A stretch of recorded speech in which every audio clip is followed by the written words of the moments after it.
Liam Gallagher, a novelist by profession, reveled in solitude. His passion for the macabre led him to purchase Alcott House, a grand Victorian mansion with a reputation for being haunted. For Liam, the idea of residing within the heart of ghostly lore was a beguiling allure. Alcott House was as imposing as its legend, tainted with a shade of Gothic elegance. Its oppressive silence was disquieting despite its inherent magnificence. Its gloomy hallways, tall Gothic windows, and dust-strewn artifacts told tales of forgotten lives and bitter endings. On the first night, Liam explored the mansion, noting each room's peculiarities with a writer's keen interest.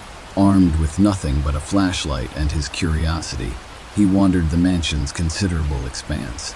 Endless corridors lace their way around antiquated rooms soaked in an ominous hush. The air in the house was thin, stale, as if drained of life by countless spinning millennia. Among the many oddities of Alcott, one room stood out, a strange, ornate door marking the threshold to the mansion's attic. Every attempt to unlock its secrets proved futile. Even the oldest key on the tarnished brass ring hesitated to surrender the secrets of the room. This exploration left him weary but stimulated, a well of creative energy bubbling within him. He settled into his study, the steady rhythm of his heart, a comforting melody in the symphony of the night. As he immersed himself in his writing, he found the mansion's haunting ambiance invigorating, the isolation granting him a sense of freedom he'd seldom known. The tranquility of his solitude was short-lived. Strange occurrences soon began clawing their way into his perfect isolation. Unwelcome shadows danced on the walls. Disembodied whispers seeped from the mansion's ancient walls, sending icy tendrils of fear down his spine. One night, as he wrestled with a particularly difficult plot, he heard a sound. It was an eerie combination of shallow whispers and soft footsteps, echoing through the hollow vastness of Alcott House. The noise seemed to originate from the attic door. His heart pounded in his chest as he crept towards the ominous noise. He placed his ear against the cold wood, the footfalls echoing louder, as though someone, or something, paced within. Liam persisted with his attempt to debunk the mystery of the attic, this enigma acting as the fulcrum of his growing unease. His desire to launch a more determined search of the mansion was foiled by an overnight snowstorm, which entrapped him within the frosty grasp of Alcott. The world outside was an impenetrable veil of white, leaving him caged with the whispers of the house. Days transformed into a serpentine crawl of anticipation and trepidation. He became absorbed in his research, diving into the annals of Alcott's unsettling history. He sought help from local historians and, via text, embarked on a mission to unearth the mansion's obscured past. His discoveries painted a grim picture. Alcott House, he learned, was once home to a wealthy eccentric with peculiar obsessions. It was said Edgar Alcott, the patriarch, had locked himself away in the attic toward the end of his life, indulging in rituals best left untouched. Upon his gruesome demise, the room was locked and abandoned, the key lost within the folds of the unforgiving decades. Hung by this new insight, Liam found his curiosity replaced by a morbid fear. His writing took a back seat as he attempted to unravel the eerie puzzle. In chillingly silent evening, as Liam was consumed by the mysterious history of the house, the mansion gave up one of its secrets. Among a pile of crumbling papers in a forgotten drawer, he found an old skeleton key tarnished by time and negligence. And with his heart pounding in his chest, he approached the locked door to the attic. As he inserted the key, he sensed a shift in the house's energy. His fingers hesitated, but the urge to uncover the mystery was overpowering. He turned the key and pushed the door open. Inside, the air was heavy and thick with the stench of decay. The room was dominated by odd symbols etched into the floor, walls adorned with unsettling frescoes and faded diagrams. He stumbled upon Edgar Alcott's journal, its ancient pages revealing grim accounts of rituals and interdimensional entities. Suddenly, a wind howled through the room, extinguishing the lone candle. Panic seized him as the whispers amplified, manifesting into a raspy voice that muttered incoherently. Before he could decipher anything, a shadow rushed toward him. Terrified, He slammed the door shut, the sound resonating through the silent house. In the ensuing days, the mystery unraveled further. The voices grew louder, shadows darker, and the sense of an unseen presence seemed almost tangible. The weight of an ancient terror hung in the air, making the mansion a crippling gauntlet of horrors. Liam's resolve was unbroken. He delved further into the journal, intent on ending the spiritual unrest. Following the trail of Edgar Alcott's misguided practices, he mustered his courage and breached the confines of the attic again, intent on undoing the occult rituals. What ensued was a dreadful night filled with chilling incantations, flickering candles, and a confrontation with the unseen. As dawn painted the horizon, the whispers subsided. The unsettling presence seemed to have retreated. Alcott House, for the first time in centuries, was silent. Though Liam lost a bit of his skepticism that night, he emerged a different man, scarred but enlightened. His delicate relationship with Alcott House evolved. No longer were they mere resident and domicile. They were partners in a past mired with dark fascination. He still wandered the hallways, no longer a newcomer but a veteran of spiritual battles. The stillness of Alcott no longer felt oppressive. Rather, it felt victorious. His home took on a different aura, one that stoked his creativity instead of his fear. Over the years, many stories emerged from that secluded mansion, each more haunting than the last. His readers relished this new depth to his tales, but little did they know the genesis of his stories resided in his very hearth. Alcott House remained a testament to his solitary but eventful existence, the backbone of his eerie tales, and an emblem of the lonesomeness that both burdened and fortified him.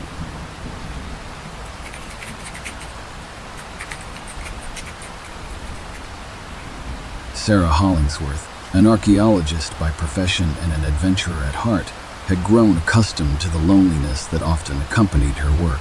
The thrill of unearthing forgotten civilizations and decrypting long-lost codes from history dominated her passions, often leading her to the most remote corners of the world. One year, upon the completion of an excavation in the Sumerian city of Ur, Sarah received word that she had inherited a mansion from her eccentric great-aunt Margaret.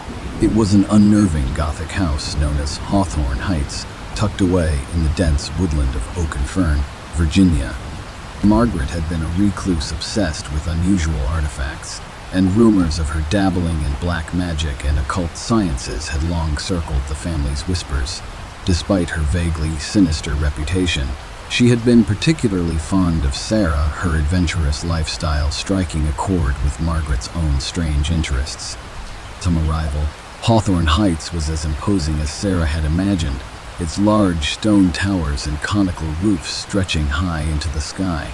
The overgrown ivy seemed to strangle the house, consuming its walls and chimneys, giving it an abandoned look. Solitude loomed like an unseen guest, and the mansion's silence was punctuated only by the distant rustle of tree leaves. So, Sarah found the house filled with peculiar objects. Dust-laden artifacts from Margaret's extensive collection filled every room, turning the mansion into a veritable museum of oddities. Despite her firm grounding in empirical science, Sarah couldn't shake off an eerie feeling, a ghoulish ambiguity that hung in the air. During the first few nights, she experienced an uncanny sensation of not being alone. She heard whispers from empty rooms and groans deep within the mansion's ancient structure.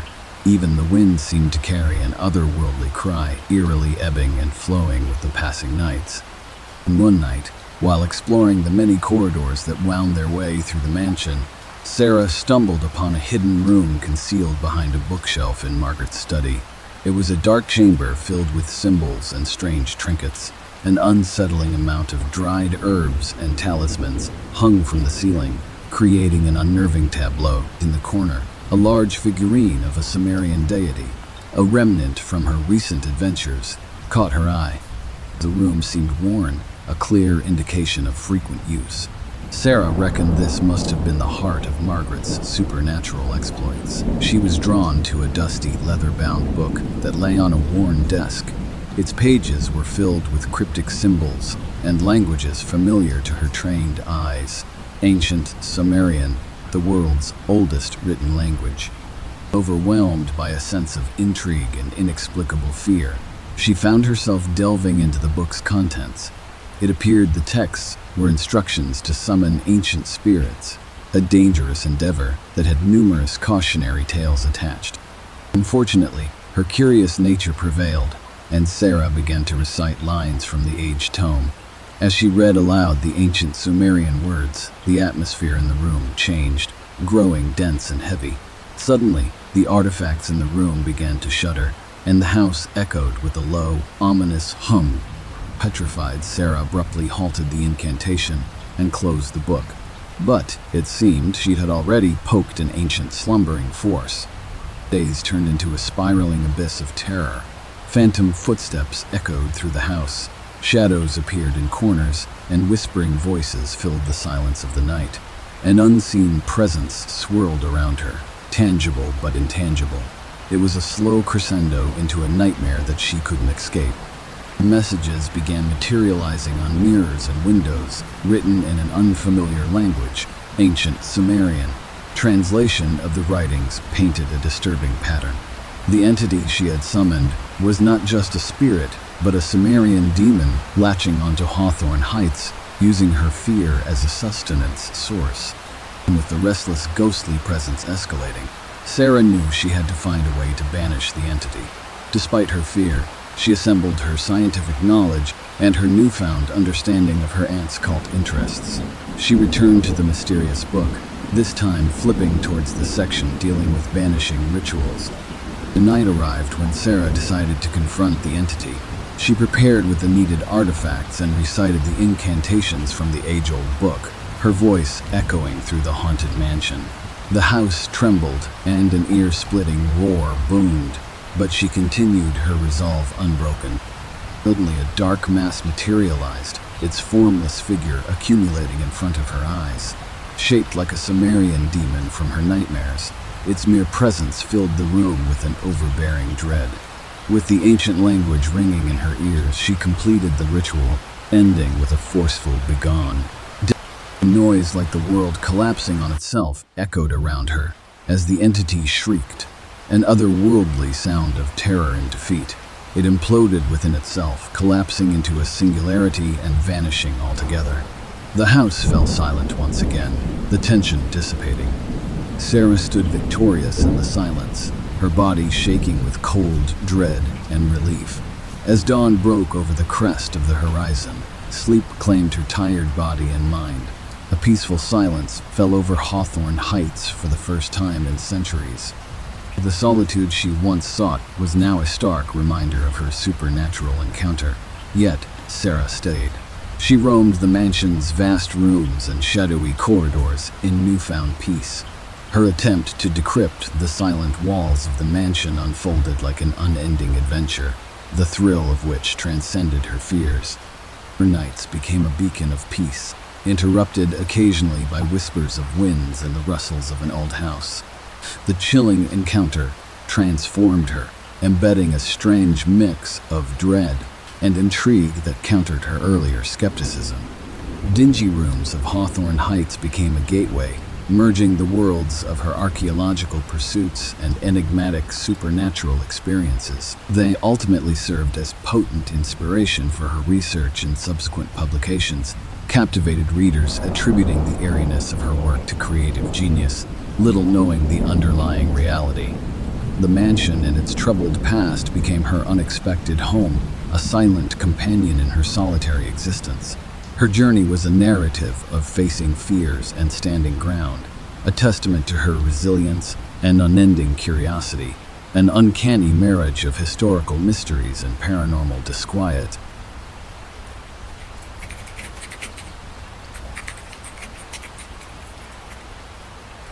Alison Barker was an accomplished crime novelist, renowned for her spine-chilling narratives. After years of bustling city life and a stressful divorce, she decided it was time for solitude and new inspiration. Stone Lake Manor, an iron-gated mansion nestled deep within Oregon's forests, was her retreat. Tales of the manor's troubled past circulated the local town, eerie stories of unexplained occurrences, veiled in mystery and fear. People spoke of the former inhabitants who disappeared without a trace, leaving the house abandoned for years. But to Allison, the whispers were mere town folklore, and the mansion a source of peace and quiet. As time went on, Allison reveled in the tranquility of her new home. The large hallways adorned with aging portraits, the musty smell of old paper that filled the library. It all painted a quaint picture of seclusion that soothed her weary mind. However, it wasn't long before the serene silence of Stone Lake Manor started revealing its sinister symphony. Late one evening, as a thunderstorm brewed outside, lightning flashed across the mansion, illuminating every hidden corner. And for the briefest second, Allison caught a glimpse of a figure in the hallway mirror. She turned sharply, but there was nothing.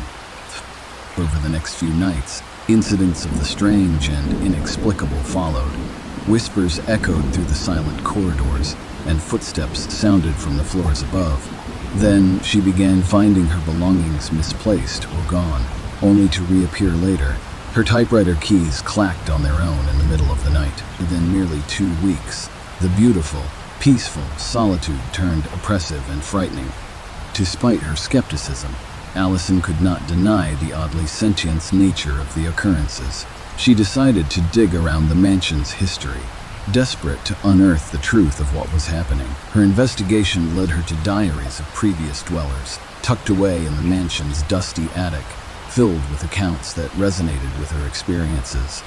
But the mansion, as per the diaries, was plagued by a spirit known as the Echo. The Echo was a facetious entity that thrived on solitude and loved toying with the manor's inhabitants. Lone dwellers were its easy targets, people like herself. With every passing night, the events escalated. One evening, standing in the manicured garden, she saw the outline of a figure, a woman as it seemed, standing in her bedroom window. The sight sent a shiver down her spine, but Allison was determined not to flee. As a woman who made a living from crafting horrific events on paper, she decided it was time she confronted her own live horror movie. Balance tipped one stormy night when the playful terror turned fearful. The Echo began manifesting more aggressively, slamming doors, shattering mirrors, and in unending wails ringing through the mansion. Allison finally decided to act. She delved into the local library, poring over old newspapers and accounts of the supernatural. Allison discovered legends on containing spirit energies. She spent countless hours understanding rituals and protective circles. Armed with this knowledge, she decided to face the Echo, hoping to contain it, or better, show it the way to the afterlife. On the eve of the full moon, as mentioned in the folklore, Allison started the ritual. She had drawn a protective circle around her in the main hall of Stone Lake Manor. Incense filled the air with an ancient herbaceous scent, and she began the incantation in a trembling voice. As the ritual progressed, the temperature in the room dropped. Unseen gusts of wind blew, shaking the curtains and slamming doors. Allison felt a presence gathering before her, a figure slowly appearing out of thin air. The Echo materialized, a pale figure of a woman dressed in a simple gown, her expression one of hollow torment. Finding the courage, Allison spoke directly to the apparition. The woman seemed momentarily surprised, then smiled ruefully. She introduced herself as Emily, a lonely woman whose life was tainted by misery and isolation. Her spirit lodged itself in the manor, constantly yearning for interaction and purpose. Touched by the thought of a soul trapped in such a predicament, Allison made a proposition. Emily could stay at Stone Lake Manor, no loneliness, no torment, but they would exist in harmony. Emily, touched by the offer, agreed. The ritual concluded, and the atmosphere relaxed. The temperature normalized, doors stopped banging, and an unexpected peace descended. Emily's apparition shimmered before dissolving, leaving a faint hint of a smile in the air. And from that night onwards, Allison was no longer alone at Stone Lake Manor, but the horrifying incidents stopped. She sometimes caught glimpses of Emily, a peaceful look on her spectral face. The noises at night turned comforting.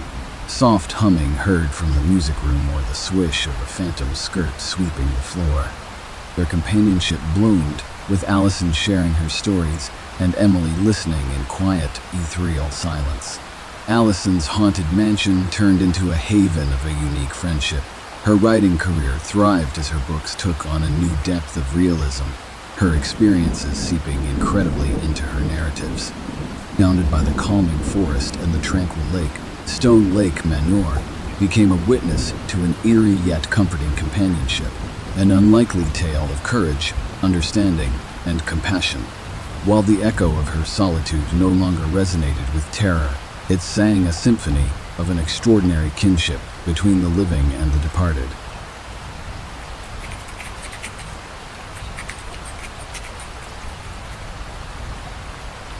David Michaels was a chronobiologist devoted entirely to the study of biological rhythms. The intensity of his work, coupled with the demands of city life, led to a burnout that made David long for a chance to escape and rejuvenate. He decided the best solution was a sabbatical months of solitude in a quiet, isolated location. An opportunity surfaced in the hauntingly beautiful countryside of Wales, a vacant Gothic-styled mansion known as the Clockmaker's House. The mansion had remained unsold for decades, sprouting local rumors of the spectral sort.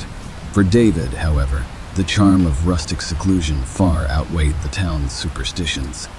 As David settled into his eerie abode, he admired its antique craftsmanship, especially the countless vintage clocks that adorned every room, remnants of the erstwhile owner, Elias Talmadge, a noted clockmaker. Their monotonous ticking soothed David in the silent isolation of the house. After several days within the clockmaker's house, David started to sense an odd pattern, an uncanny synchrony between the clocks and his biological rhythms. He observed the shifts in his circadian rhythm aligning with the ticking clocks around him. Skeptical yet intrigued, he chose to probe this mysterious arrangement further. With time, David realized that the house held a spectral tenant, an apparition only visible in the corners of his eyes. Whispering made its way through the winding staircases and long hallways, and the footsteps echoed in tune with the clock's rhythmic ticking. In pursuit of understanding, David began researching Elias Talmadge and found unsettling records of his obsession with timekeeping and life cyclicality. Talmadge believed he could commune with the cosmic energies controlling these cycles with the clock's metronomic precision. However, his pursuits ended tragically when he died alone in the mansion. David's scientific curiosity kicked in, and he decided to document these bizarre paranormal phenomena instead of running away.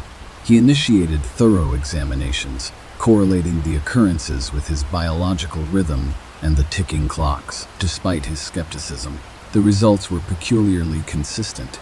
Each anomaly was on the dot, quite literally. At the stroke of midnight one fateful night, terrifying events unfolded. From whispering breezes, the mansion escalated into a melee cast of fear and torment. The clocks chimed simultaneously, resonating with a tremor that shook the house, and the spirits seemed to grow in power and presence. It was no longer just eerie whispers and fleeting apparitions. David woke up one night to see a figure at an alarming proximity, an old man with a profound stare, hands working on an unseen clock. It was Elias. The spectral encounters took a toll on David's mental and emotional health. Sleep eluded him, his circadian rhythm became erratic. The man who once studied anomalies in biological rhythms was trapped in one. Despite the terrifying spiral, his determination didn't waver. He decided to confront the entity causing this disarray. Using Talmadge's writings found within the house, David devised a plan based on the clockmaker's studies, ontological patterns, cosmic rhythms, and metaphysical powers. It seemed absurd to David, but he had little choice but to play along on these spectral terms. Upon the next midnight, armed with his understanding, David stood in the central room, the heart of the mansion, surrounded by a bevy of horological devices. In the deafening chorus of ticking, he began to align each clock to a specific pattern drawn from Talmadge's readings. As he did, he felt a disturbance, like a wave of invisible static lashing out, attempting to disorient him. Yet he persevered, adjusting the last clock hand to the assigned position. Suddenly, all the clocks ceased their ticking. Everything fell silent. Then, like a looming storm arriving at the shores, a low thrum filled the air, and the spectral figure of the clockmaker appeared before David, his eyes filled with an otherworldly dread. "Why do you disturb my work, intruder?" Elias's voice echoed with a deep, metallic undertone. Mustering courage, David responded, "You're caught in a loop, Elias. Your obsession with time and rhythms has trapped you here, disturbing the harmony you love. You must move on." Seeing a spectral entity writhing in distress unsettled David, but he remained steadfast. He initiated the final steps, reciting the metaphysical verses noted in the clockmaker's journal, each word resonating in the silence of the mansion. The spectral clocks chimed at once, their dissonant tolling shaking the room around David. Elias roared, a soft wail rather than a terrifying echo, as his translucent form began disintegrating, pulled towards an unseen vortex, collapsing into the brightness before vanishing altogether. In the aftermath, the silence was deafening. David slumped to the floor, drained yet victorious. The tension that had settled within the mansion's walls had lifted. For the first time in months, David fell into a peaceful, uninterrupted sleep. The following months were a stark contrast to the spectral disquiet that once reigned in the clockmaker's house. The synchronized ticking of the clocks and the daunting presence of Elias was gone, leaving behind the quiet serenity David had longed for. However, the spectral encounter was a life-altering experience. The man of science had tussled with the supernatural, finding a surreal blend of his belief in bioscience and the metaphysical world. The clockmaker's house was no longer a haunted mansion for David. It became a temporal sanctuary, a constant reminder of his confrontation with the supernatural realm and his triumph over an unhinged rhythm of horror.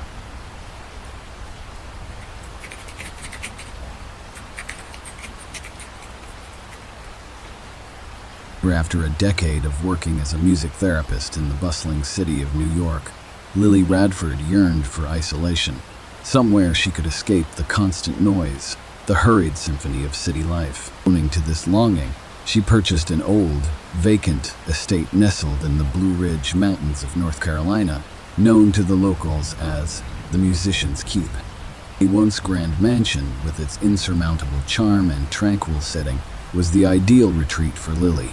Unfazed by the sinister tales of past owners, musicians and artists who lived and mysteriously vanished within its walls, Lily began her new, solitary life. As she settled in, Lily could not help but marvel at the mansion's splendid music room, the heart of the Musician's Keep. A grand piano sat majestically in the center, surrounded by a multitude of orchestral instruments, a testament to the musical legacy of the estate. An anxious night, as thunder boomed through the mountain range, Lily decided to explore the music room, hoping to invoke some serenity in her new, eerie home. As she began to play the piano, something strange happened. The old mansion seemed to respond. She could hear the faint echo of a violin accompanying her despite being alone. In the following days, the mansion's spectral symphony became increasingly cognizant. Instruments played in the shadowy corners of the room. Whispered lullabies echoed through the antique halls, and melodies from unseen musicians seemed to align with Lily's own compositions. Digging into the house's history, Lily discovered a tragic tale of past owners. The Musician's Keep was a family estate of the renowned Hensley family.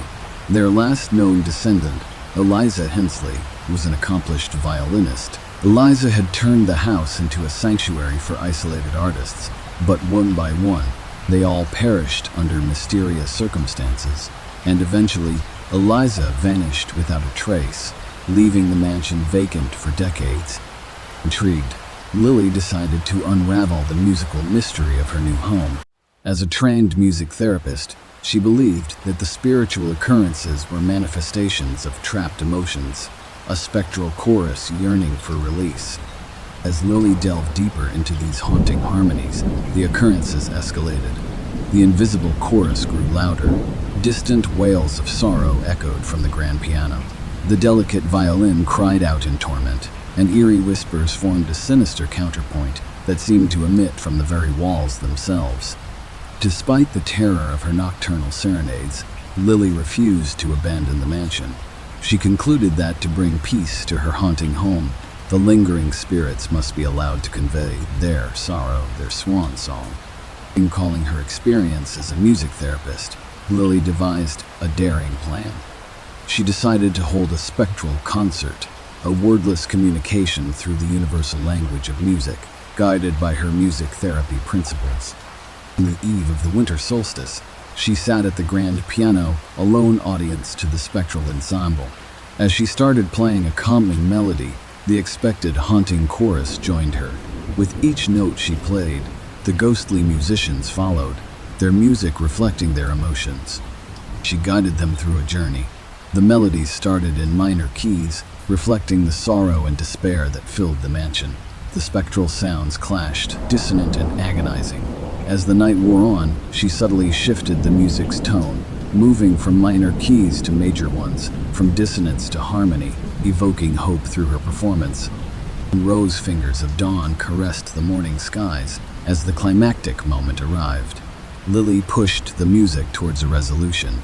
A crescendo filled the room, the invisible orchestra joining in, their music no longer a hymn of sorrow but a liberating anthem.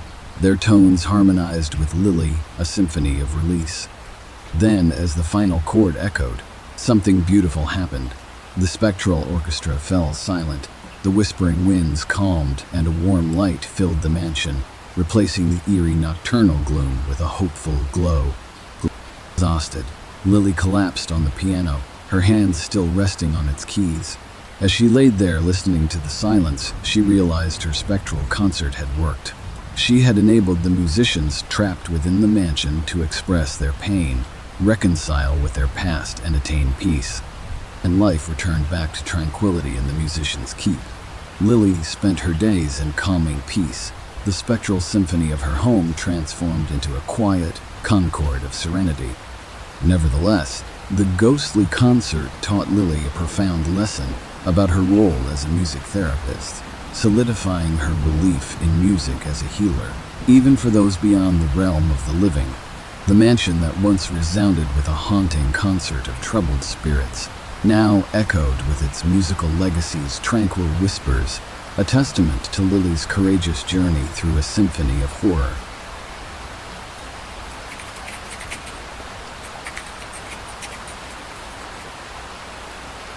Adam Rojas was a distinguished professor of art history at the University of Barcelona.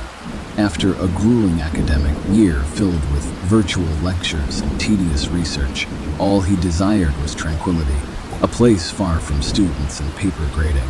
A trip to the southern French countryside seemed like the perfect opportunity to mentally reset. On a friend's suggestion, he rented an old secluded farmhouse, Le Domaine du Peintre, the painter's domain.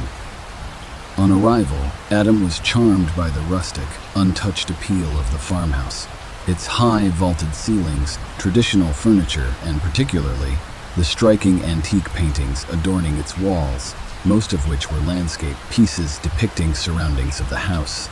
They were creations of the previous occupant, Emile Girard, a renowned but reclusive impressionist artist of the late 19th century.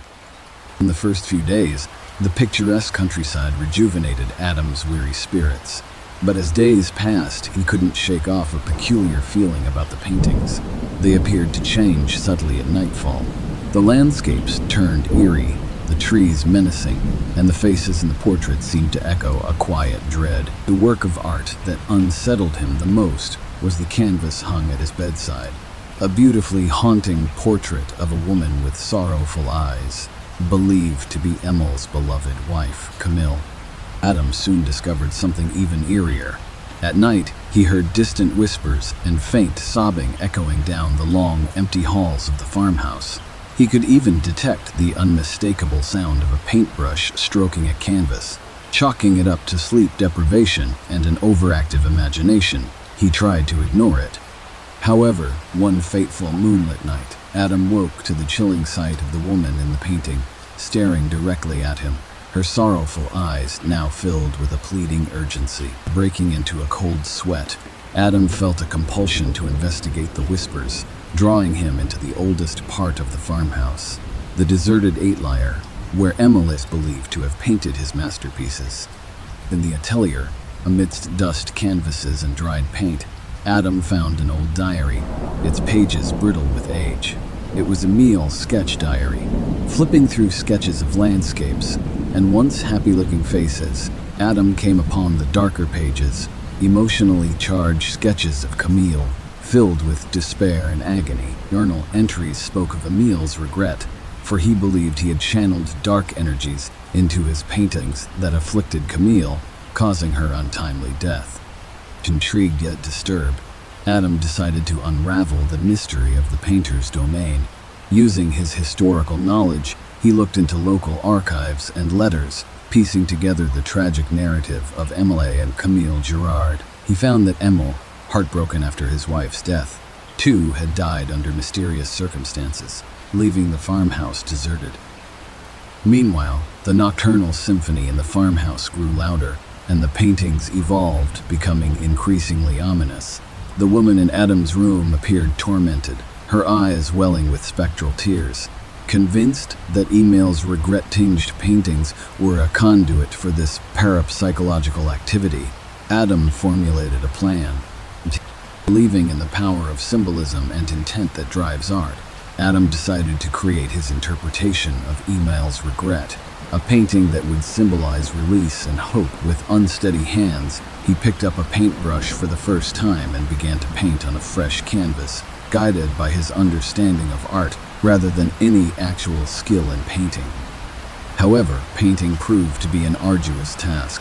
As he worked, the haunting cries amplified, chilling breezes swept the farmhouse, and spectral apparitions frequented the once empty hallways. And the previously timid spirits now assumed a terrifying form, their eyes gleaming a bright red and their spectral fingers reaching out as if attempting to stop him. Driven by a mix of frightened determination and scholarly curiosity, Adam persevered. After days of restless painting, his work was finally complete. A vibrant piece showcasing Emil setting free the spectral form of Camille into the blinding light, a literal and metaphorical release. Upon completion, the peace he desired seemed like a far-fetched dream. That night, an eerie calm fell upon the farmhouse, only to be replaced by a gust of bone-chilling wind. The piercing cries reached their zenith, and then the woman from his bedside painting materialized in his room. Expecting a terrifying specter, Adam was surprised. Before him stood the ethereal image of a once beautiful woman, her face etched with sadness. She pointed towards his painting, her silent tears signaling him to follow her. Guided by the apparition, he hesitantly brought his painting to the atelier. The room felt heavy, flickering with spectral light. The echo of a man's weeping filled the eerie silence. From the darkest corner emerged the sorrowful figure of Emile Girard. Though staggered by fear, Adam managed to direct Emile's attention towards his painting. Upon observing the scene, Emile's ghostly form trembled. A gasp escaped his lips, and he reached out towards the image of Camille being released. As he touched the painting, a faint light emanated from the painted figures of Emile and Camille, growing intensely bright until it enveloped the entire room. When Adam opened his eyes, the spirits had vanished, leaving behind a silence that was no longer eerie but comforting. The sinister feeling enveloping the farmhouse had evaporated, replaced by a feeling of warmth and tranquility. Even the old paintings on the walls seemed to have lost their ominous tones. In the months that followed, Adam found the peace he longed for. The painter's domain ceased to be a haunted site of regret and despair, turning into a serene recluse that he had desired. Yet, the experience permanently etched into his mind. Adam emerged not just as an art history professor, but as someone who had witnessed history unfold through a spectral journey. His newfound solace carried a tale of horror etched onto canvas, a haunting brush with the historical departed.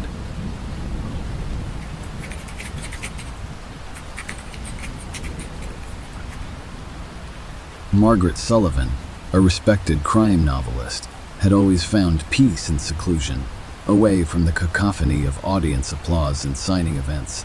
Following the successful release of her latest book, she decided to retreat into a quiet sanctuary to begin her next project. Thus, she found Fisher's Beacon, a desolate, centuries-old lighthouse jutting upon a lonely cliff in Wales. The 19th century lighthouse, overlooking the Irish Sea, seemed perfect to Margaret. Its previous keeper, Ivor Morgan, had been a quiet man, known to the nearby village for his stories of the mythical creatures of the sea. He lived and tragically died within the lighthouse's circular confines, leaving the beacon vacant for years.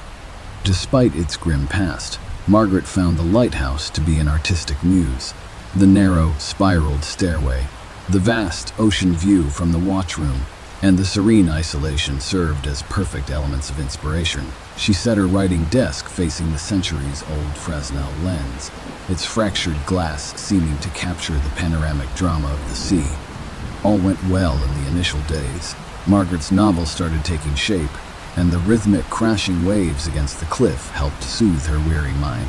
However, one night, as she worked under the dim illumination of her study lamp, she noticed something strange. A hushed whisper echoed through the cold stone walls of the lighthouse, growing into a murmuring chant that unsettled her.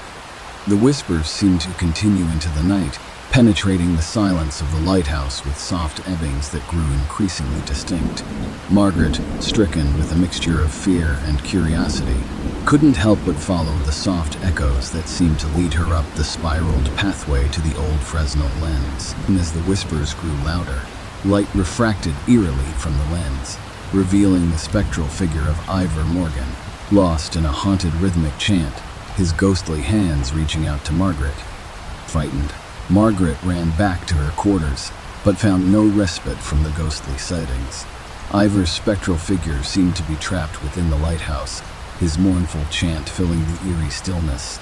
Margaret soon discovered that Ivor was trying to communicate with her through his sea shanties, loudly reciting a doleful tune, signaling some unfinished business. Being a crime novelist, Margaret's inherent instinct was to uncover the hidden secret behind Ivor's restless spirit. She dived into the local archives and diaries she found within the lighthouse, revealing Ivor's tragic life as a lighthouse keeper. Ivor had lost his family to the sea in a devastating storm, a catastrophe he couldn't prevent despite his desperate warning signals from the lighthouse. His guilt echoed in his sea shanties, which he believed would guide his lost family back home. Margaret understood that Ivor's spectral presence was chained by his harrowing guilt. She decided to help him attain peace.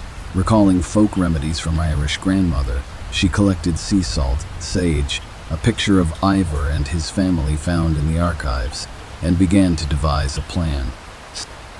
Margaret began visiting the nearby villagers, sharing with them Ivor's tale and enlisting their support for a sea ceremony, an attempt to pacify Ivor's spirit by metaphorically guiding his family back home. Despite initial reservations, the villagers agreed, movingly touched by the lighthouse keeper's tragic saga. Meanwhile, the hauntings in the lighthouse escalated. Every night, Margaret was visited by Ivor's forlorn ghost, his eyes filled with unbearable sadness. Apparitions of sea-born creatures began appearing, their monstrous presence casting a cold dread within the lighthouse. Their chilling roars accompanied Ivor's shanties, making the nights an eerie chorus of spectral sounds. Despite the escalating horror, Margaret soldiered on, dedicating herself to Ivor's peace. On the night of the sea ceremony, Margaret and the villagers gathered around a bonfire on the nearby beach. She placed the picture of Ivor's family within a small wooden boat, sprinkling sea salt and sage for protection, and then set it adrift into the obsidian sea. The villagers joined in a communal chant, their voices carried by the wind, blending with the rhythmic patterns of the sea. Back at the lighthouse, Ivor's ghost seemed to calm, his spectral hands clutching his heart as he watched the floating tribute from the top of the lighthouse. The sea monster's roars dulled, replaced by the cooperation of the villagers' chant. As the boat disappeared into the horizon, the entire lighthouse vibrated with a silent hum. The spectral energy receded, replaced with an overwhelming sense of tranquility. Margaret returned to the quiet lighthouse, expecting the familiar haunting sight of Ivor. However, all she met was silence. The spectral presences had vanished. An air of calm replaced the chilly dread. Ivor's tormented spirit had found peace. In the days following the eerie serenity, Margaret found herself engrossed once again in her writing. Fisher's Beacon was no longer a haunted relic but a peaceful retreat, resonating with the waves' rhythmic crash against the cliff. Her time at the lighthouse transitioned from a solitary writing retreat to an unexpected yet thrilling supernatural journey, giving her not only a sense of accomplishment, but also a newfound respect for folk traditions and the restorative power of community cooperation. The horror that once filled her nights now served as an oddly comforting tale of resolution, memorialized in the mysterious echoes of the Fisher's Beacon.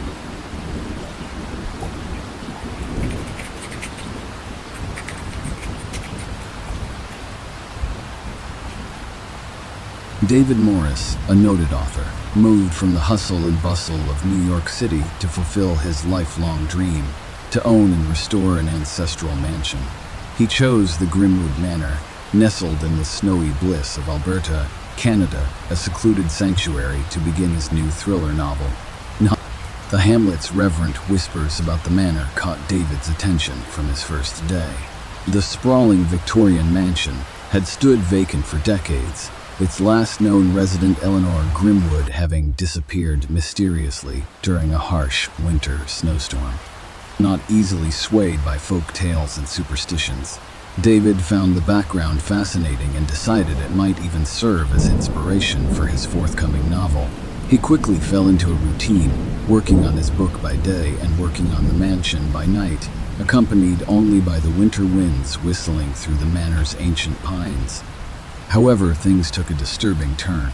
Each night, while he toiled away restoring the mansion, David began to hear intriguing noises.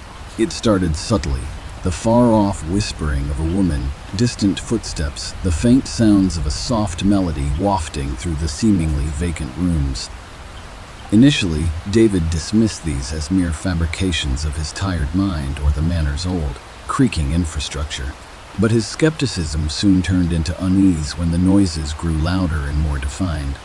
He started seeing spectral figures moving around corners, seemingly trapped in another worldly ballet, culminating with the apparition of Eleanor herself, her spectral form shrouded in a white dress, her eyes gleaming with a haunted glow.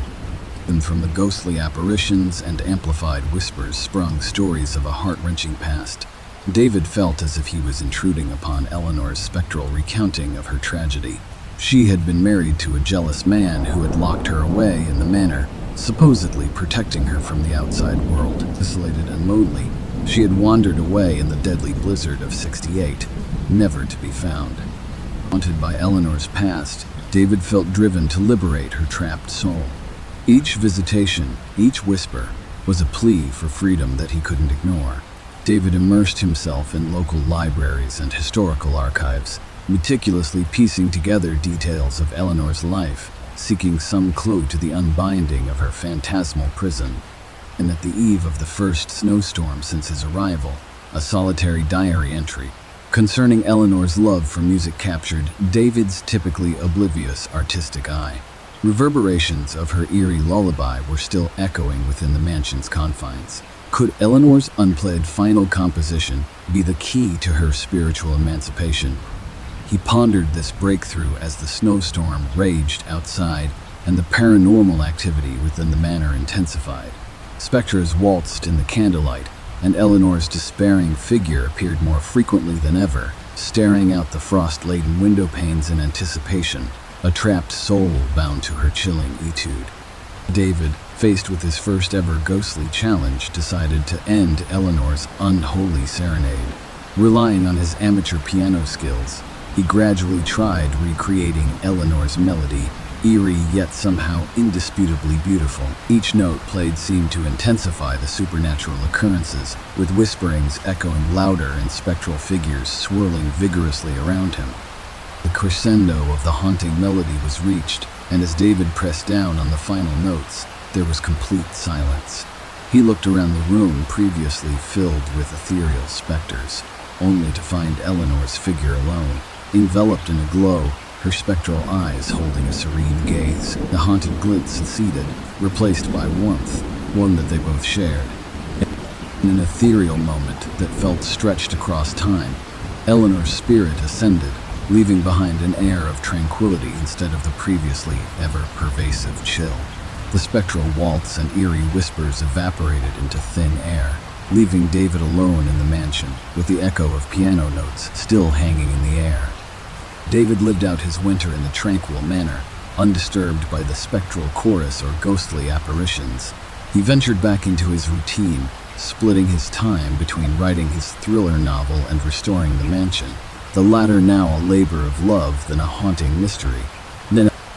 Yet David's stay at the Grimwood Manor was far from ordinary, forever etched into his life, not only as a spine-chilling supernatural encounter, but also as an extraordinary tale of freeing a trapped soul. His anticipated thriller novel had gained an unforeseen supernatural ally, Eleanor's legacy, her story no more a whisper in the winds but a melody set free.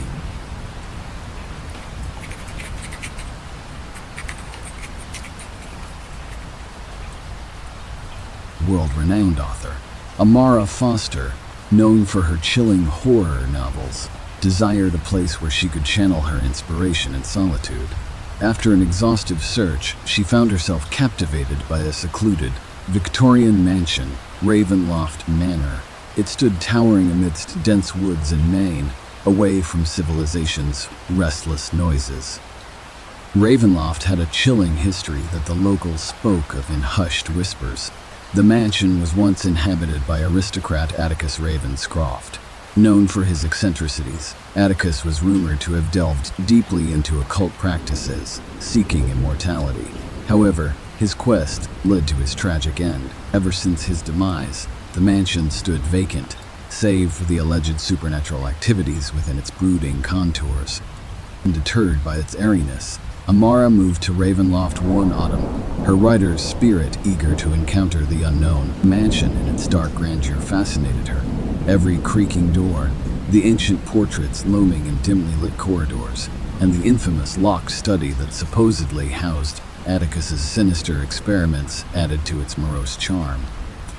However, the mansion soon revealed its deeper, darker nature. Amara started hearing odd sounds, a rustling of pages, whispers of cryptic incantations, and eerie echoes that made the blood freeze in her veins. The spectral presence of Atticus started revealing itself, outlined against moonlit windows and reflected in dusty mirrors. His phantom, draped in an aristocratic ensemble, had an intense gaze that seemed to be searching for something. Night after night, the phenomenon increased. Apparitions occurred more frequently, and the locked study's door began rattling aggressively as if some monstrous force was trying to break free. Amara's stay quickly transitioned from curious observation to living a nightmare where she was the captive audience to Atticus's spectral unrest. Amara was a woman of logic, but the boundaries of logic had blurred with her stints into the supernatural world through her novels. This spurred her determination. She was resolved to uncover the mystery of Atticus's haunting, delving into local archives and unraveling dusty tomes in the mansion's grand library. She discovered that Atticus was, indeed, obsessed with the arcane and the unknown. His life was devoted to seeking immortality, a pursuit that led to various ghastly experiments. Yet, his death was mysterious.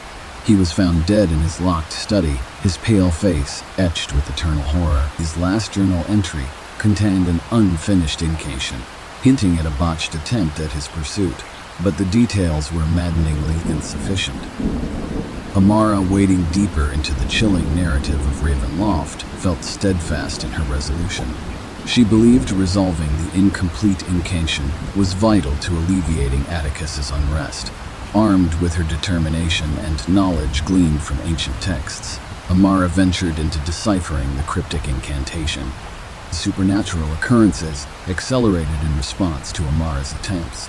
Spectral footfalls echoed more frequently through the mansion, and the specter of Atticus, once a mere haunting image, adopted a more solid, menacing form. The locked study's door rattled ominously as banshee-like wails echoed from within. imprinting an icy dread onto the mansion's ebon night. Unfazed, Amara delved further into the incantation, deciphering its intricacies, outlining intricate symbols, and folding the mysteries of the cryptic language. A perilous midnight stood witness to her resolve as she set the spoiled experiment right. Reciting Atticus's unfinished incantation, she finished the symphony of arcane words, an act that instigated a gust of spectral energy, filling the mansion with an unsettling cacophony. Then silence, the cryptic incantation completed. Thunder cracked like a beast's roar outside, their forebodings decibels shaking Ravenloft's aging foundations. The locked room's door creaked open slowly, unveiling a realm of spectral horrors and swirling darkness that mirrored the depths of eternal oblivion. Emerging from the maelstrom was Atticus's ghost, looking more real than ever. His pale, spectral appearance gave an eerie glow, but his eyes carried gratitude and liberation, rather than haunting despair. In an overwhelming surge of otherworldly wind and fading spectral shadows, Atticus's essence was released from the mansion. His emancipated apparition dissolved into the whirling spectral gale, leaving the study finally silent and empty. From that night, Ravenloft was free of the haunting echoes and frosty specters. Amara could regain her solitude, focusing solely on her artistic endeavors. The mansion transformed from a spectral prison to a serene refuge, its eerie tales now silenced. Amara's time in Ravenloft opened a dimension of experience previously unfathomed, an encounter with the supernatural that defied her existing canon. Yet, her curtains of disbelief shifted, acknowledging the occult's tangible existence. The chilling ordeal inspired her next novel, the incredible tale of Atticus's spectral odyssey rendered extinct. In a twisted turn of fate, Amara's quest for solitude had led her down the spectral path of liberation, one that was no longer a product of her psychosomatic delusions, but a tangible reality. Teen horror stories no longer remained confined to her novels, but a testimony of her spectral voyage within Ravenloft, her fateful encounter echoing in the desolate whispers of the solitary mansion.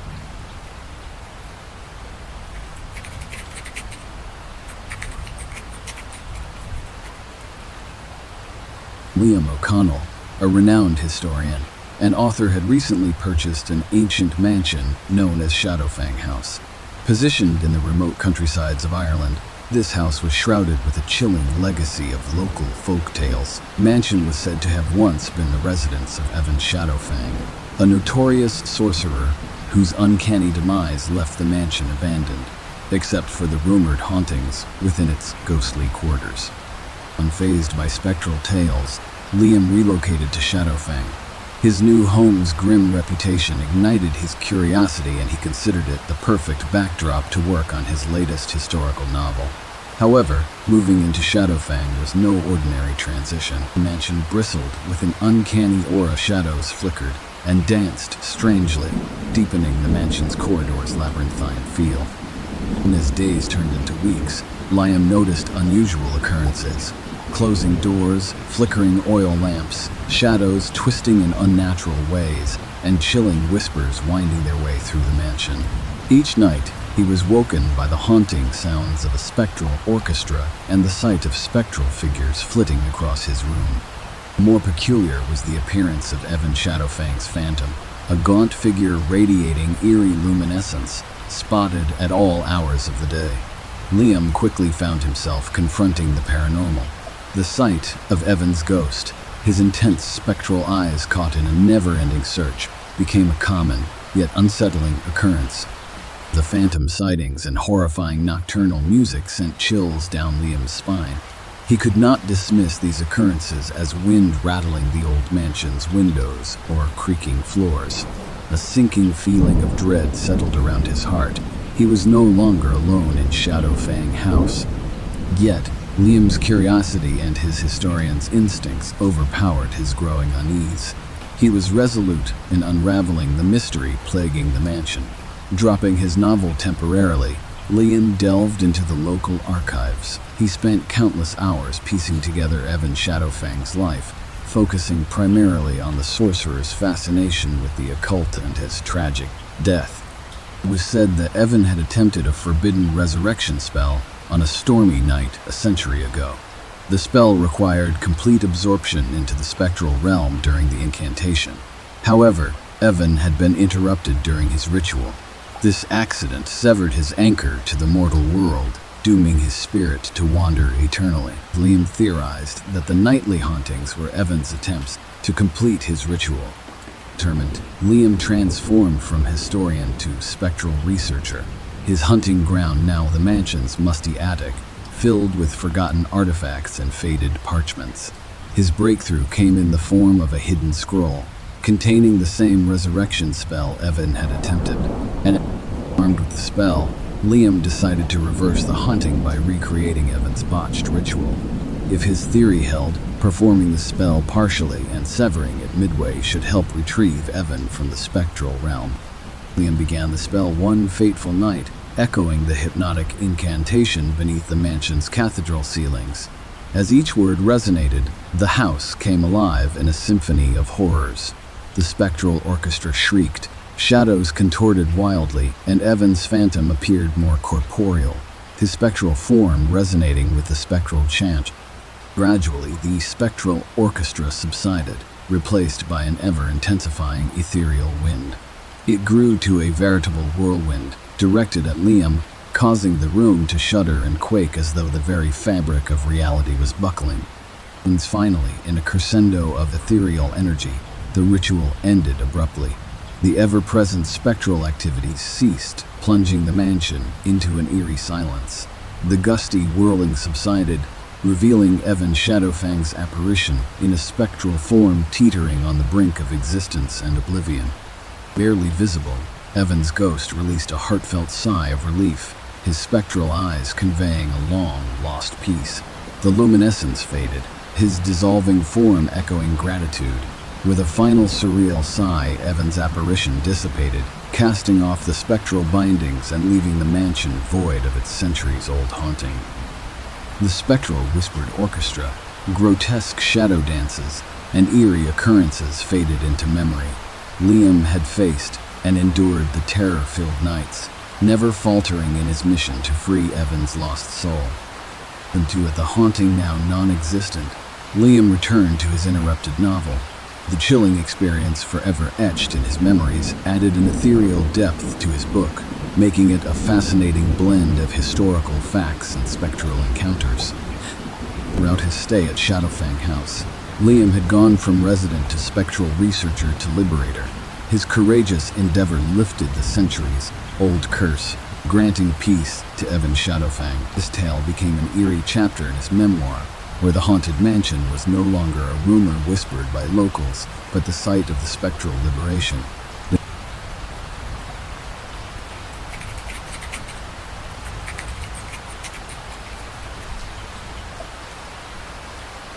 Edwin Spencer, a celebrated cryptographer known for deciphering the world's most indecipherable codes, had recently retired from his illustrious career.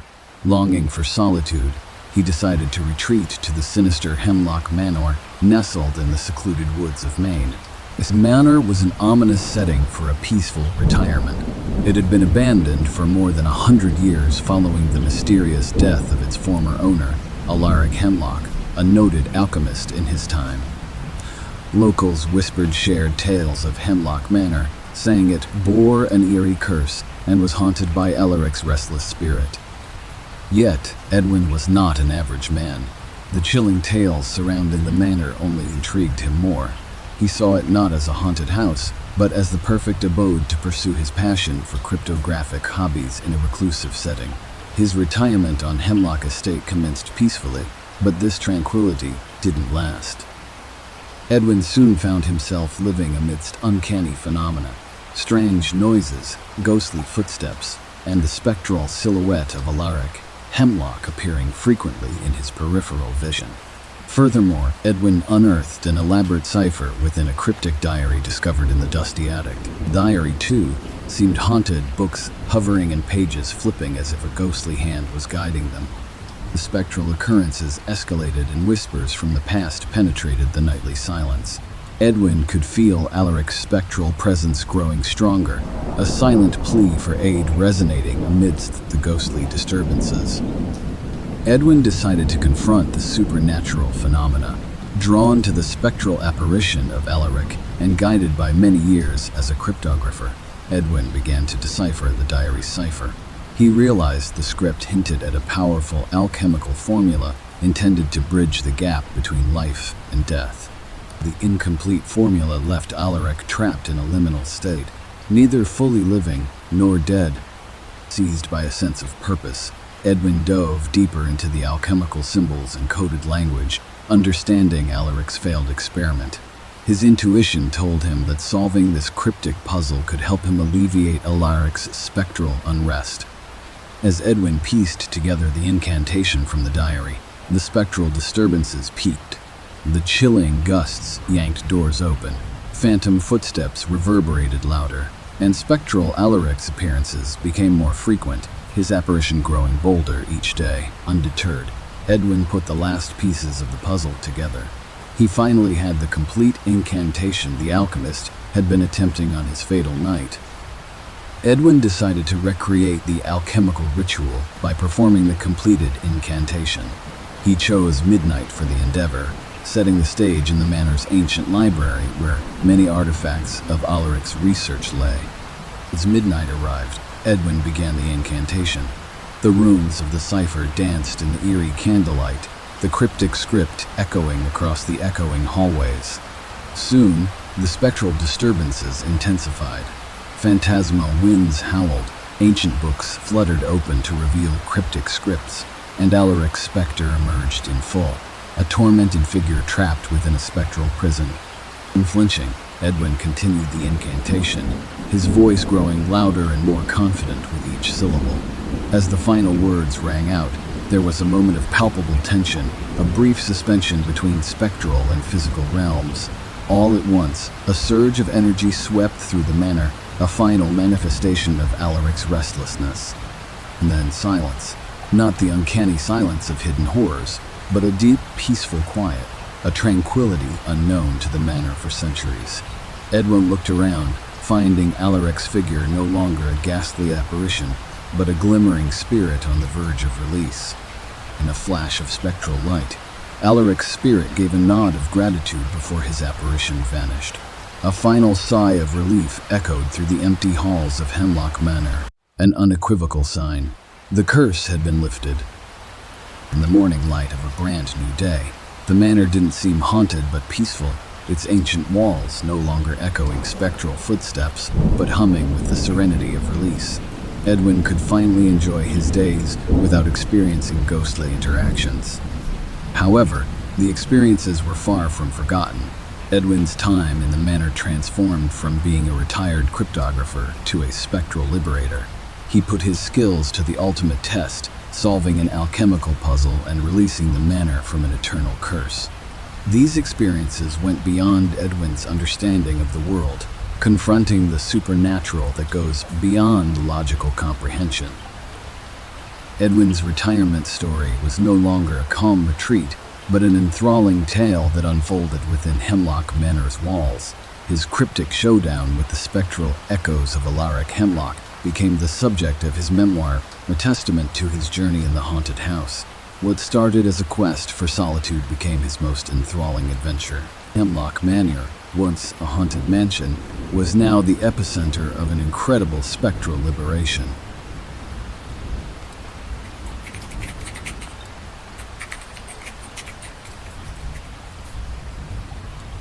Tobias Turner, a celebrated archaeologist known for discovering the concealed wonders of the world, decided it was time for a much-needed sabbatical. Looking for an abode where he could unwind, he found a unique offer, the supposedly haunted Blackthorn residence situated in the secluded outskirts of Cornwall, England. The edifice stood tall and mysterious, its history dating back to the Tudors. The locals had shared stories of Blackthorn residents, insisting that the home was haunted due to the gruesome death of the last lord, Sir Reginald Blackthorn, executed for practicing witchcraft. Intrigued and unafraid, Tobias moved into Blackthorn, seeing it as a chance to engage with history more personally. His first days at Blackthorn were calm, but gradually he began to experience ghostly phenomena such as chilling whispers, shadowy figures weaving through archaic chambers, and an icy presence in the Great Hall. More disturbing was the recurrent spectral figure of Sir Reginald, lurking in dim-lit corridors, revealing the home's dread-filled past. Determined to comprehend these supernatural occurrences, Tobias became consumed with a quest to uncover the secrets of Blackthorn. Among decayed scrolls and moth-eaten books in the mansion's library, he discovered Blackthorn's diary. Scribbled in an ancient code was a promise of a bewitching incantation, a powerful spell that would summon an arcane dominion underneath the castle. The castle seemed to sense the diary's discovery. The chilling whispers escalated into eerie chants, shadowy figures moved with purpose, and Sir Reginald's spectral figure became more intense, stronger with each passing day. Yet far from being dissuaded, Tobias was intrigued. He focused on decoding the writings and understanding the spell. Days turned into weeks as he successfully decoded Blackthorn's diary entry, revealing the incantation was designed to grant eternal life by bonding one's spirit with the castle. However, as revealed by the diary's later entries, Reginald's execution disrupted the intricate ritual, which resulted in him being trapped in a ghostly state, bound to the castle. Comprehending the magnitude of the task, Tobias decided to complete the ritual to free Reginald's spirit. With Blackthorn's spectral presence growing stronger, Tobias prepared for the final ceremony in the castle's ancient hall, the Eye of the Haunting. The echoing chants reached their peak as Tobias began the incantation. Each cryptic verse recited filled the room with a surge of energy, summoning the castle's phantom activities. In the chilling draft of spectral winds that fluttered through tapestries, the convulsive flickering of ancient chandeliers, and frenzied movements of shadowy figures surrounded him. In the vortex of paranormal activity, Tobias continued with the ritual. The diary dictated the summoning of an arcane chalice buried beneath the castle, a vital requirement to complete the spell. Using his expertise, Tobias managed to locate and recover the chalice. With the incantation reaching its culmination, Blackthorn's figure flickered violently in luminous spectral light, the castle quaking with the charge of mystical energy.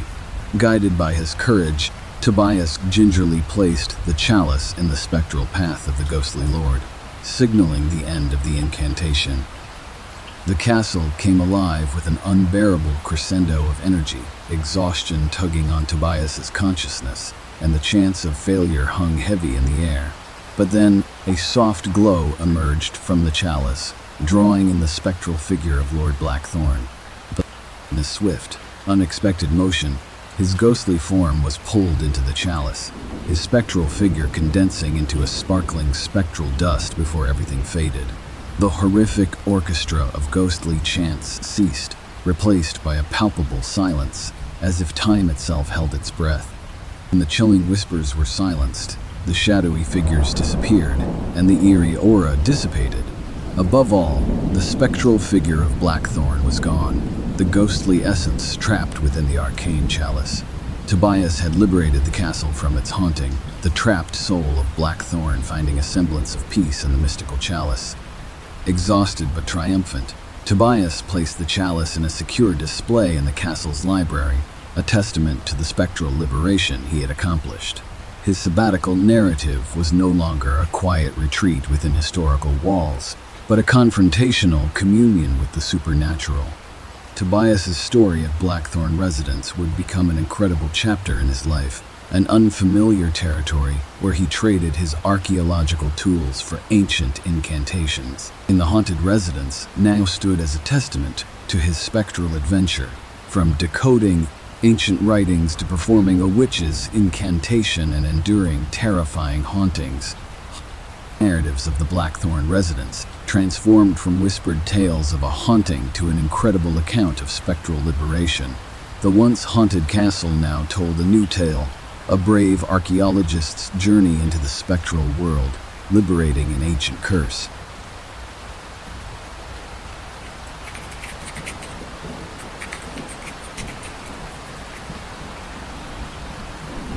once known as a successful businessman in London's corporate world, Arnold Reed had chosen to step back from the hustle and switch towards a life of quiet retirement. Looking for a serene living space, he came across Marrowwood Manor, an old Georgian estate located in the heart of the English countryside. The manor, abandoned for nearly a century, had a chilling reputation.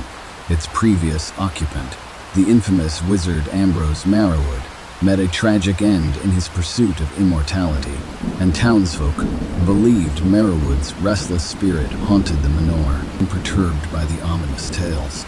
Arnold moved into the manor, appreciating the quiet and the opportunity it provided for his love of reading. The manor offered tranquility, but strange occurrences began surfacing that hinted at the supernatural. Haunting melodies played on an unseen violin during wee hours. The sinuous spectral figure of Marrowwood could be spotted identical corridors at 3 in the morning, and his ghastly silhouette reflected in the library's mirror during late-night hours. The manor was alive with ghostly movements, its walls echoing its eerie past. Intrigued, Arnold was determined to understand and confront these spectral activities. He chanced upon an ornate, locked chest in the manor's hidden passage. The chest carried Marrowwood's personal items, an ominous diary among them. Written in cipher, Arnold was convinced this diary held answers to the haunting. As Arnold delved deeper into the coded diary, spectral activities heightened. Late-night violin melodies grew louder. Marrowwood's spectral presence was stronger, and apparent whispers of an eerie incantation reverberated through the manor's walls. Unfazed by these, Arnold used his business acumen and analytical skills to decipher the diary's cryptic language, revealing an ancient ritual for immortality. Marrowwood's experiment had been interrupted midway because of his sudden demise, leading to an incomplete spell and causing him to be trapped in a spectral state. Recognizing the importance of the unfinished ritual, Arnold decided to complete the immortality spell. His aim was to provide peace to Marrowwood's tormented spirit and free the manor of its ghostly disturbances. Arnold began the ritual at midnight in the cavernous library, the epicenter of spectral manifestation. As he dictated the incantation, the spectral energy whirled around him. Phantom winds played haunting melodies with rustling curtains. Spectral figures dipped in and out of shadows, and Marrowwood's apparition oscillated between intensity and translucence. Arnold held his ground, continuing with his incantation and standing at the heart of paranormal chaos. The climactic point of the incantation required the purification of a spectral crystal buried deep within manor grounds. Drawing from his endurance, Arnold retrieved the crystal, now charged with a century-old spectral energy, and integrated it into the ritual. The spectral chaos reached its zenith as the crystal's light grew brighter, spectral melodies reaching a fearsome crescendo, and Marrowwood's apparition becoming a defined silhouette against the storm of spectral energy. Arnold pronounced the final lines of incantation, expecting an explosion of energy, but instead, he faced an unsettling calm. Sex stretched endlessly. The chilling melodies ceased, and Marrowwood's apparition no longer danced in fitful bursts of light, the unnerving calm buried under the spectral storm. It was in this long moment that the spectral crystal absorbed the spectral energies along with Marrowwood, and the crystal pulsed once before settling into benign tranquility, the echoes and affirmation of a successful ritual. Marrowwood Manor was no longer haunted. The eerie whispers ceased, spectral figures were nowhere to be seen, and the haunting violin melodies drowned in the silence of the night. The spectral presence plaguing the manor for decades had vanished, leaving behind a profoundly peaceful quietude not experienced for over a century. The following day, Arnold was alone in his new home. He had managed to release Marrowwood's trapped spirit and lay to rest a ghostly narrative that haunted the manor, replacing it with peace and quietude he desired in his retirement. His retirement tale took a unique turn, from being a successful businessman to becoming a spectral liberator. Arnold justified his analytical skills and courage in a completely new field. The mansion, once shrouded in fear and tales of haunting, now buzzed with calm energy, a spectral ghostly curse released and vanquished. Arnold's narrative at Marrowwood Manor was a testament to his courage and adaptability, stories that were testament to his bravery. His life at Marrowwood Manor was a tale of solitude, transformed into an epic saga of confronting and combating paranormal activities. Manor, once the center of spectral terror, was now a symbol of spectral redemption.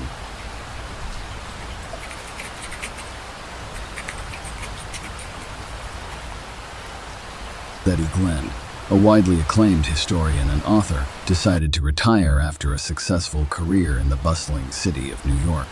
Seeking a quiet haven to pursue her passion for writing, Betty picked the ancient Hawthorne House, nestled in the remote woods of Minnesota, as her solitary retreat. Occupied for centuries, Hawthorne House had a chilling folklore attached to it. The previous owner, Nicholas Hawthorne, a rumored alchemist, disappeared under mysterious circumstances and was believed to have turned into an ethereal being, haunting the mansion. Intrigued by the historical significance and the thrill of adventure, Betty began her new life in Hawthorne House. As days began to blend into nights, Betty realized the mansion held far more than dusty antiques and creaky stairways. Ghostly apparitions became a common sight. Shrouded figures moved in the peripheral. Whispers of forgotten spirits echoed across the halls, and a chilling spectral energy engulfed the mansion. Between the hollowed walls vibrated a creature of ominous, relentless shadows, Nicholas Hawthorne. Not one to retreat, Betty decided to tap into the haunting secrets of Hawthorne House. Among various relics dotting the mansion, an aged wooden box under the hidden cellar's loose floorboards bore Nicholas Hawthorne's esoteric journal. The pages, yellowed with time and scribbled in an ancient coded language, carried the alchemist's secrets. As Betty endeavored to decode the journal, the strange phenomena escalated. Eerie shadows lined the wallpapered corridors, whispers amplified into hollow echoes, and the spectral presence of Hawthorne intensified in vigor and faltering. Betty used her decades-long expertise in history and linguistics to decipher Nicholas's words, revealing his grand alchemical experiments. The journal detailed Nicholas's last experiment to attain immortality via an intricate ritual. However, he had been interrupted mid-process, leading to a horrific transition into a pervasive spectral entity, locked within the mansion. With understanding the root of her spectral encounters, Betty resolved to untangle this unsolved narrative and free the mansion of its darkness. Betty initiated the ritual as per the journal's instructions in the mansion's grand ballroom, the center of spectral activities. As she recited the arcane incantation, she triggered an avalanche of supernatural phenomena. The light dimmed, spectral winds stirred the silent drapes. Hawthorne's shadowy figure grew intense, and looming figures graced the spectral dance floor. In this chaotic harmony of spectral manifestations, Betty endured. The ritual required a forgotten philosopher's stone, secretly hidden in the sprawling mansion. With her persistent courage, she located the stone, tinged with Nicholas's immortal curse, and integrated it into the ritual. And the spectral energies reached an all-time high as Betty continued with the ritual. The entire mansion seemed to hold its breath as Hawthorne's spectral figure writhed in uncontrolled energies. The spectral figures paused in their echoing dance, and an ominous tension hung in the air. Undeterred, Betty pronounced the final verse, an invocation of peace for Hawthorne. Where everything stilled, the spectral energies abruptly paused before being drawn into the philosopher's stone. Nicholas Hawthorne's potent spectral figure disintegrated into a swirling mass of mist before being completely absorbed into the stone. The ballroom that seconds ago echoed with spectral haunting fell into a deafening silence. Slowly, the mansion came back to life. The whispered echoes ceased, spectral dances faded away, and Hawthorne's haunting presence was nowhere to be felt. Betty had quelled the immortal curse of Nicholas Hawthorne. Drained but victorious, Betty claimed the mansion as her dwelling, free from the years-long haunting. The previously petrifying Hawthorne House was now a quiet sanctuary, the spectral horrors a tale of the past.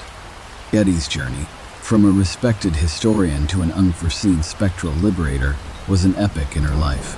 her retirement narrative far from the quiet writing retreat she'd envisioned. Her brave act of uplifting an ancient curse painted a new narrative for the mansion, and the stories of the Hawthorne house shifted from ghostly horrors to tales of an extraordinary woman who confronted unseen forces and emerged victorious. Hawthorne House, once the embodiment of horrifying spectral energy, was now a testament to a brave historian's distinctive journey into the spectral world and winning against it, in a retreat that turned into an epic chronicle of spectral liberation, a testament to Betty's strength in the face of the horror, forever echoing in the winding halls of Hawthorne House.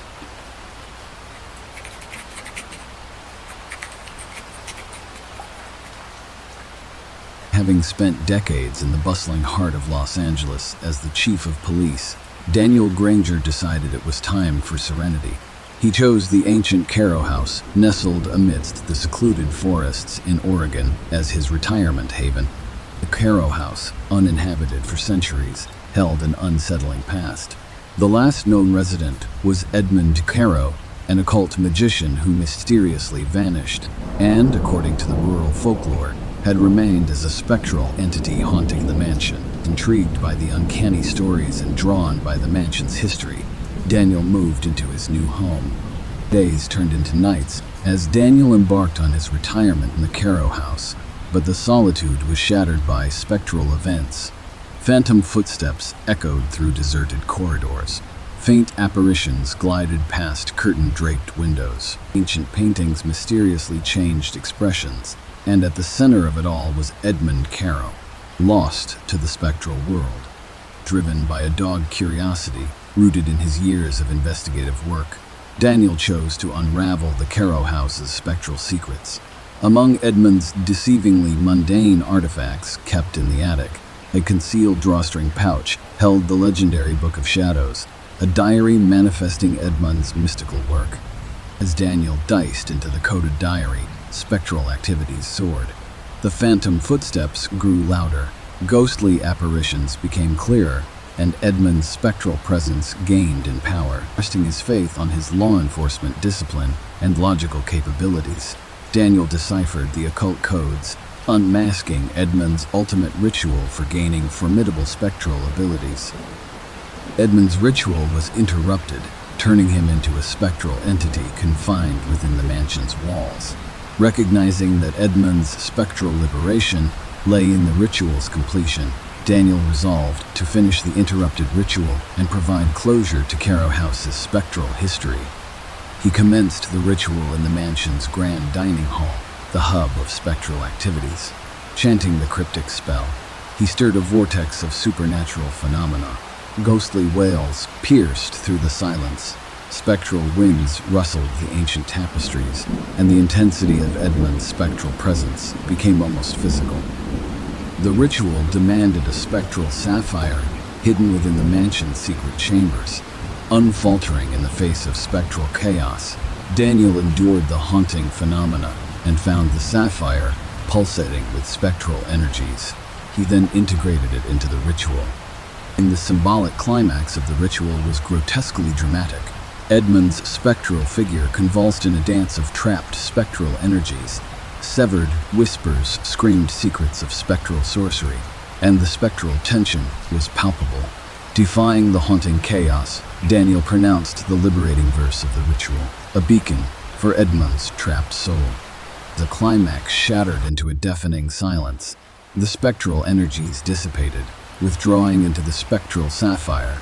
Edmund's tortured spectral entity imploded into a flurry of ethereal whispers before being absorbed entirely. The dining hall, abuzz with spectral manifestation only moments ago, fell into an abrupt stillness. Slowly, the mansion returned to mundane reality.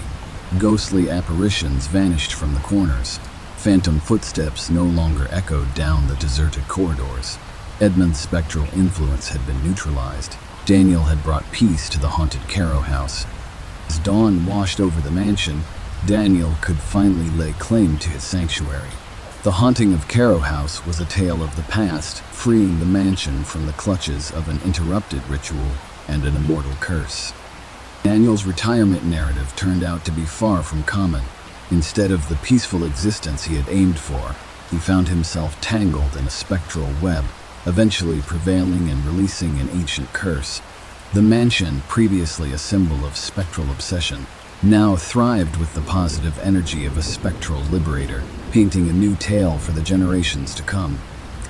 His journey from a distinguished cop to an unexpected spectral liberator shed a new light on his unique capabilities.